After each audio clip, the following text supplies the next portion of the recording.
fire is real low. We're trying to make some heat here.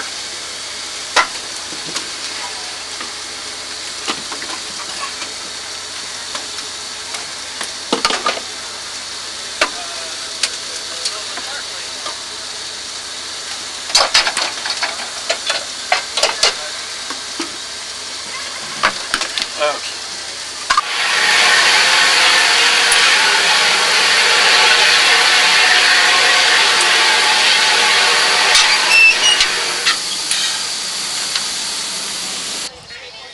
That line was closed down in 1938 and they were scrapping it, and this engine was sent off to San Francisco to be cut up in little bitty pieces and remelted down and used over again in something else.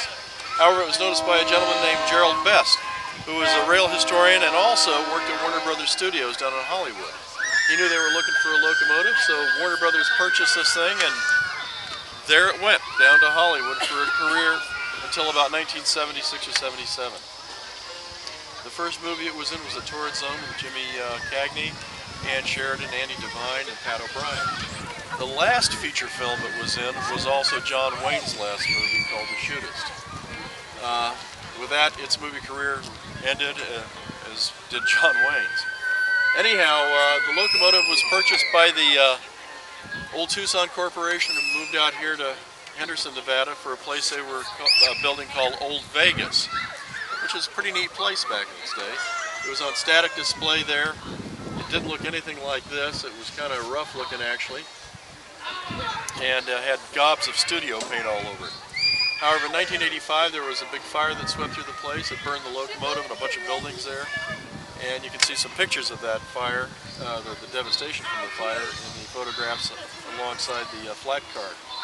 I happened to see the locomotive in 1986 and knew a bit of its history, and I figured, well, what the heck, if nobody else cared for it, maybe I could do something with it. So I take it to my home, literally, and restored it in my backyard.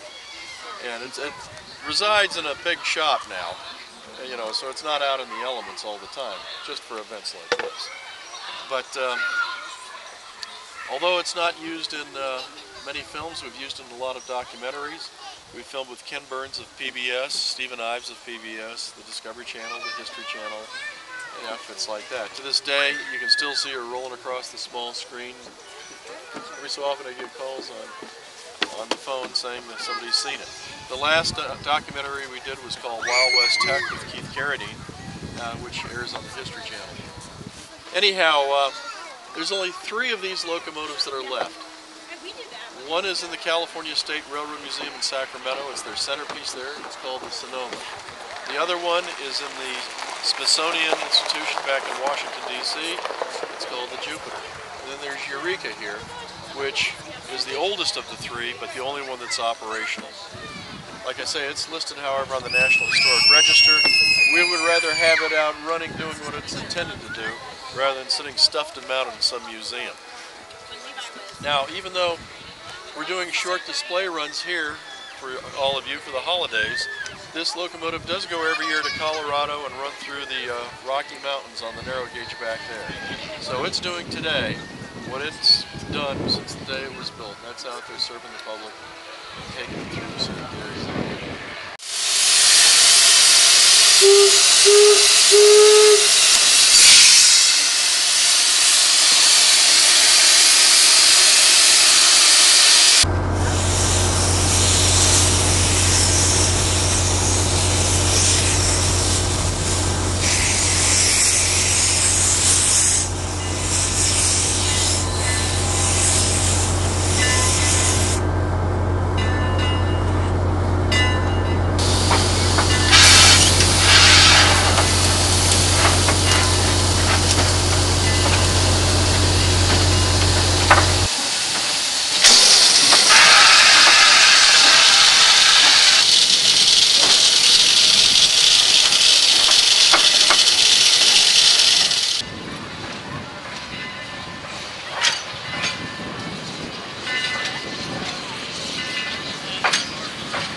track was built is typical for the 19th century. If you look over here, this rail is much bigger. It's 90-pound rail, that's 90 pound at the foot. It has tie plates underneath to protect the ties and things of that nature from heavy equipment rolling over. Narrow gauge track was quickly built, cheaply built, compared to standard gauge. That's why they were so popular in the 19th century, narrow gauge. Because you could get it up and make it revenue in a hurry. Well, as you can see, it's just the rails laid on the tie and spiked down. As the equipment got heavier, they could no longer do it this way. So they eventually started doing other techniques such as this. And if you go out on the main line today, you won't see these doing bars and everything. You'll see continuous welded rail. And the rail's like 134 pounds to the yard, much bigger. So anyhow, we'll head back to the other end and see if we can find our way.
We made it.